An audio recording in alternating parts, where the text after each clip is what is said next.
Yo, what is happening, party people? Welcome back to the channel.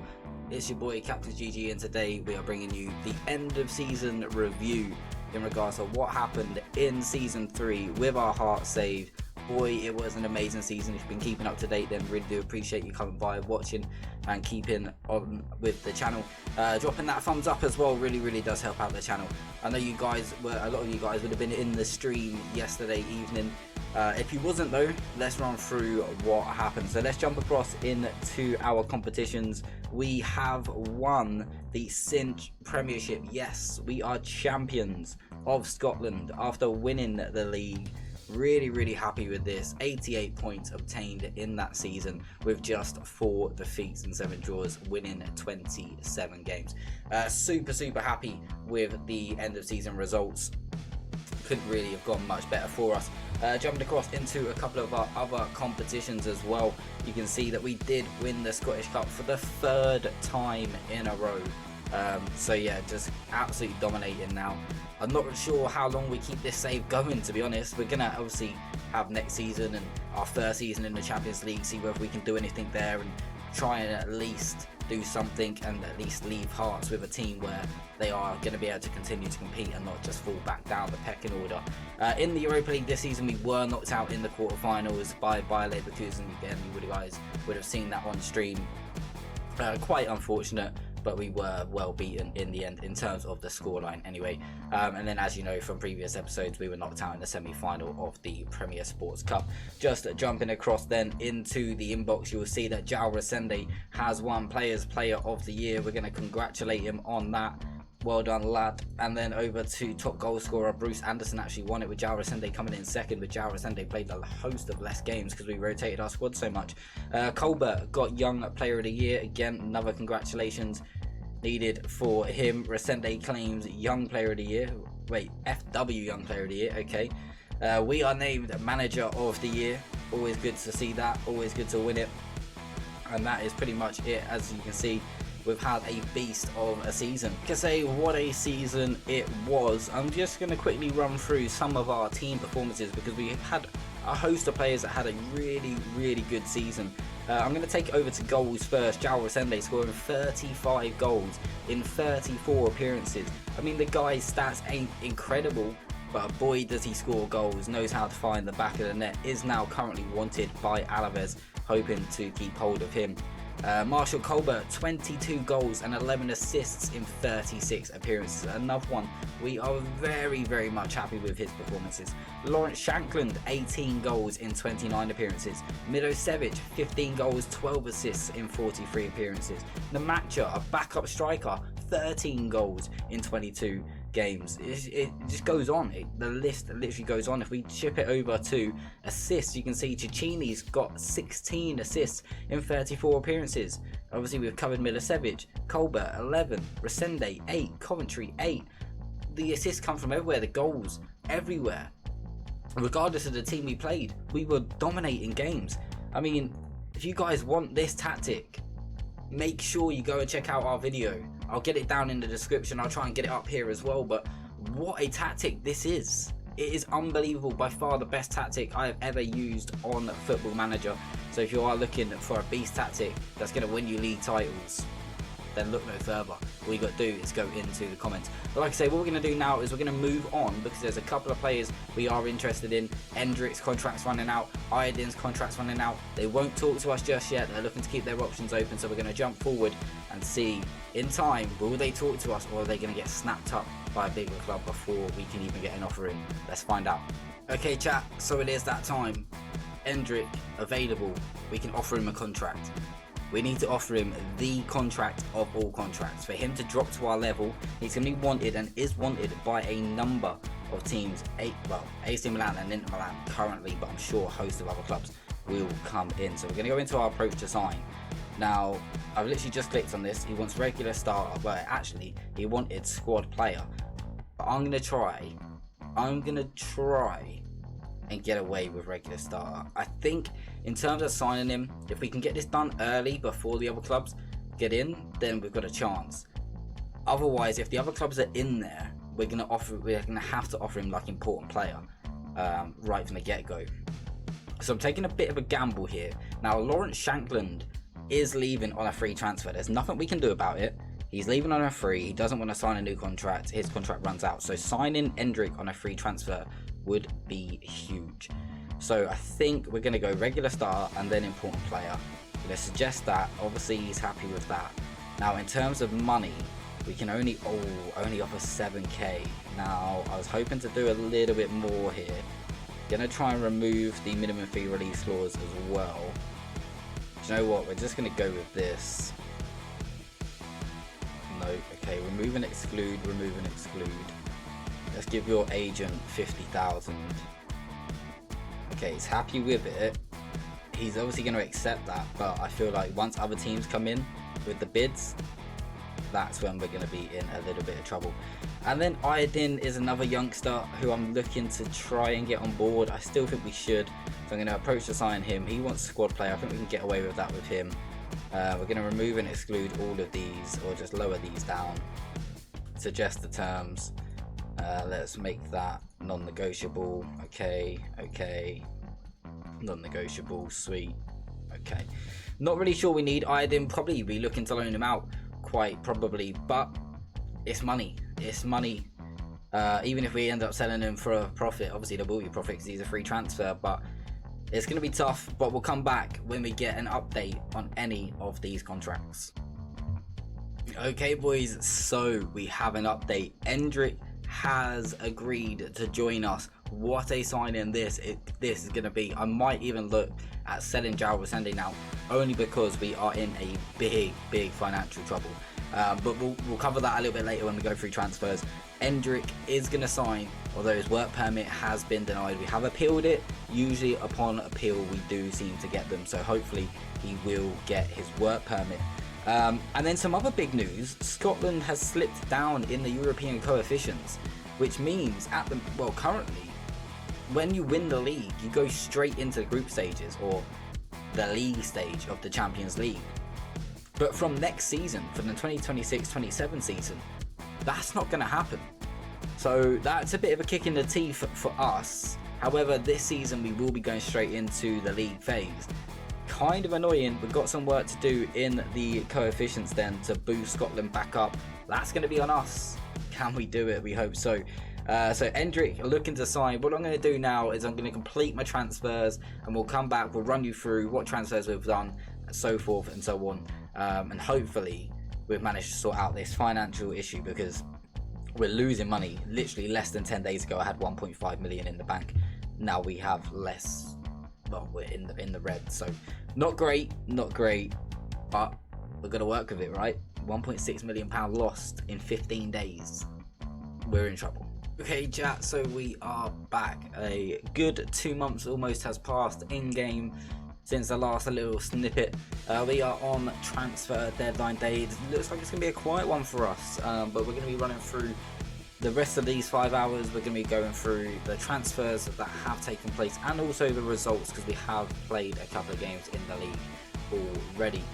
So let's jump across and just go through the remainder of this transfer deadline day. A couple of things we just need to keep an eye out for. You'll notice a few players in here if you're eagle-eyed. Well, you probably won't, because not too many have actually been brought in. Aaron Hickey is wanted by Al Ittihad. Also wanted by Al Ittihad is Magala, and also by Al Ittihad is Josh Doig. Now I've checked out Al Ittihad. They have ridiculous amounts of money. So if a ridiculous offer does come in, then I will be looking potentially to sell. Victor Deniz is going to leave us on a free transfer. Just want his wages back. Apparently he was worth 2 million, but no one was coming in for him. It's took me a while to get him gone on a free, to be fair. Anyone else? I got 10 million in the bank. Not really bothered, not really looking to sign anyone. I feel like we've done okay in this window. I'm hoping that, obviously with the financial issues that we were going through, I'm hoping that's not going to be so bad now, given the fact that we've offloaded players, reduced our wage bill, etc. We do have to respond for our team for the next phase, so I'm pretty sure, can we just go auto select?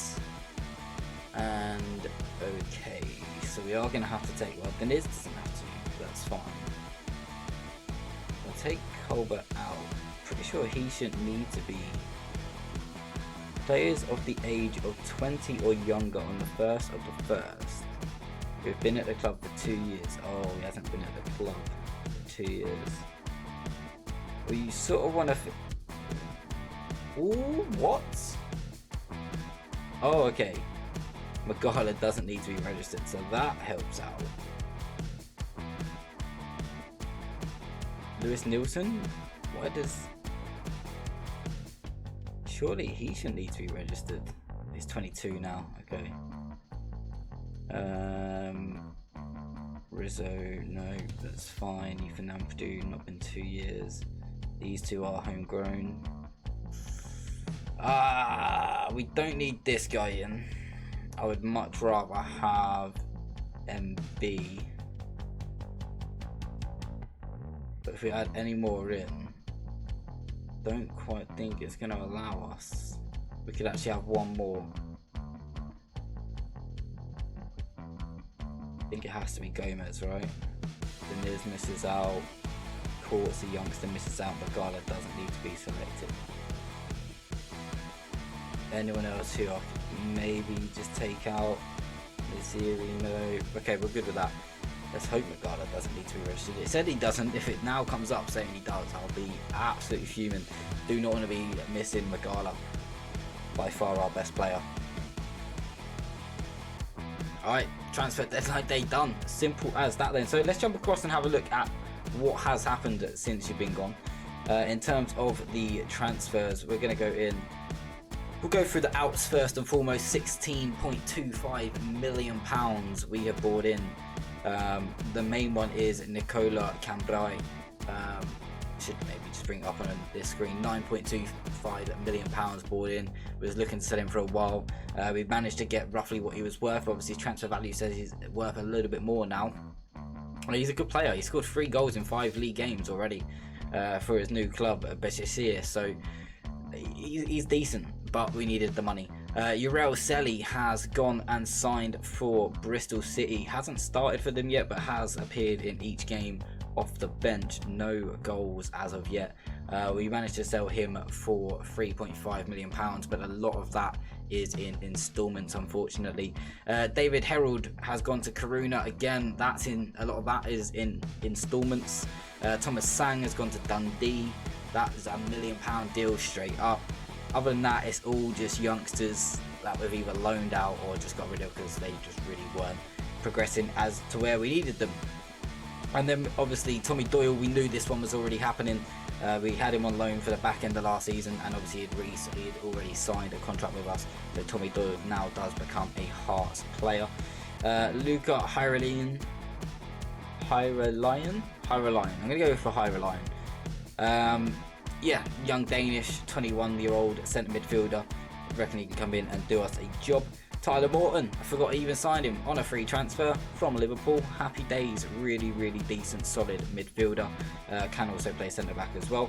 And then obviously we know Endrick signed, and what a start Endrick has got off to. He has 7 goals in 4 games so far this season. And then we've got Olatunji coming in from, I think it was Sundowns. No, Platau United. We've loaned him straight back out to Platau as well. That's a bit of a we've loaned him back out to Platau. So yeah, not our busiest window for sure. Again, just trying to look after the finances. You can already see apparently we spent £1.2 million on transfer expenditure this month. I don't know how, because we didn't buy anyone on transfer deadline day. I actually feel like this is broken and I'm being charged £1.2 million per month for stuff that do you know what? I don't even know. I really don't know. I've gone through the expenditure. I've gone through it. Like last month, for example, transfer expenditure 4.2. I don't understand. We bought one player for 600k. I don't know where all this money is going. We have not spent £8.6 million on players. We just haven't. I'm not sure whether it's because we decided to pay some of it in installments, but again, if you're paying in installments, it's installments. So I'd pay 1.39 million on July 26, 2026. I shouldn't be paying it over, like, it's not literally every month, you know. Not sure. I know the other one who had quite large installments might have been Magala.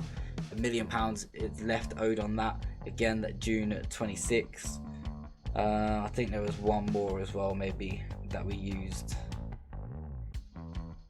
Might be, no, it's not a B. Don Braun, but again, it's low, so I'm not really sure where our money is going. If you guys have any idea at all where you think that money's going, do get in the comments and let us know. Let us know what you think of our transfer business. Endrick on a free transfer, gotta be loving life. Having a look at the start of the season, then we've played 4, we've won 4. Celtic have already lost a game, that was to Rangers, I believe. Rangers have already lost 2, Aberdeen and Dundee away from home. So not the best of starts for Rangers, but for ourselves, jump across over into our schedule. Pre-season was tough. We played some decent sides, but we started to pick it up towards the end as I started really trying to play my main team to get them ready. And then we beat Aberdeen by 1-0. Endrick getting the goal on that occasion. Livingston beating them at 5-1. Endrick getting a hat-trick to Cheney with 2. Played the second string team against Queen's Park in the Premier Sports Cup, winning that 6-1. Really, really comfortable. João Resende with a brace in that. Motherwell, we then beat them 2-0. Endrick and Cecchini on the score sheets. And then again, Endrick on the score sheet, this time with a brace in a 3-1 win over Kilmarnock. We should have the Champions League, I would say draw, but I guess it's not a draw anymore. But the Champions League should be putting out the schedule very, very soon. Where is it? We're supposed to be competitive in it. There's one more game to play, I believe, and that is it. And that is being played on the 3rd, so today. So I'm hoping that after that game, they're going to release the schedule and we're going to find out who we've got and when we've got them. There you go. Boom. Big, big games. I mean, Besiktas, we can win. Marseille, I reckon we can get a result against Marseille. We've got to play Real Madrid and Liverpool. Aris will beat them. Slavia Prague, we beat them last year. Milan, I reckon we can squeeze a draw, but that's away from home. And then Chelsea. So some really, really tough games. But if I'm being brutally honest, let's say loss. Let's say worst case, 1 point. 3 points, so that's 4. If I reckon I'd get a point out of Marseille pretty comfortably. So that's 5 points. And I reckon we'll beat Besiktas, although it is away. So let's say that's 8 points. 8 points in the Champions League. Is that going to get you through? I mean, we can have a look at the stages from last season. 8 points. Oh, 8 points is... Yeah, 8 points would just about squeeze you in to the top 26. You would go through to the first knockout round. Alright, I reckon we can do it. I generally believe we can do it. I mean, we've got to get more points than Celtic did. They got 4. Celtic got 4 points last season. So we're looking to do better than them. I believe Rangers have also made it in. They have, which is nice, as obviously the coefficients have gone against us. So from next season, you don't go straight through into the group stage like we did. £12.75 million for qualifying for the UEFA Champions League phase. The UEFA Champions League phase. I don't know whether they need the league, but yeah, really needed that. So that puts some money in the bank, hoping that's going to see us through to the end of the season. But we had 25 million in the bank at the start of last season. It was gone by the end. Hopefully that's not going to be the case this time. Not looking to spend that £11.5 million that we have there either. So there we have it, chat. There we have it. I know this one's been more of an informative one, not really too many games to watch or anything like that, but we will be back at it. So having a look at our schedule, I think what we're going to do is next episode we will come back for the Besiktas game, probably maybe not the Besiktas. Oh, we sort of need to. It'll be the first game in the Champions League. We have to. So we'll probably come back for Besiktas. and probably then just the Marseille game. Maybe chuck one of the league games in between. Probably make it, yeah, maybe we make it triple header, because this triple header we've got is going to be huge. Celtic, Real Madrid, Rangers, all in the space of a week. Not looking forward to that, but I mean, it's stuff I've got to deal with, right? So next episode will be Besiktas, probably Livingston and Marseille, and then obviously the one after that on to those three. Can't believe we've got to play Liverpool. Alright chat, thank you very much for watching the video. Make sure you do hit that thumbs up if you are enjoying the content. Get in the comments, let me know if there is anything you think we can improve on. Other than that, we'll catch you on the next one. Peace out.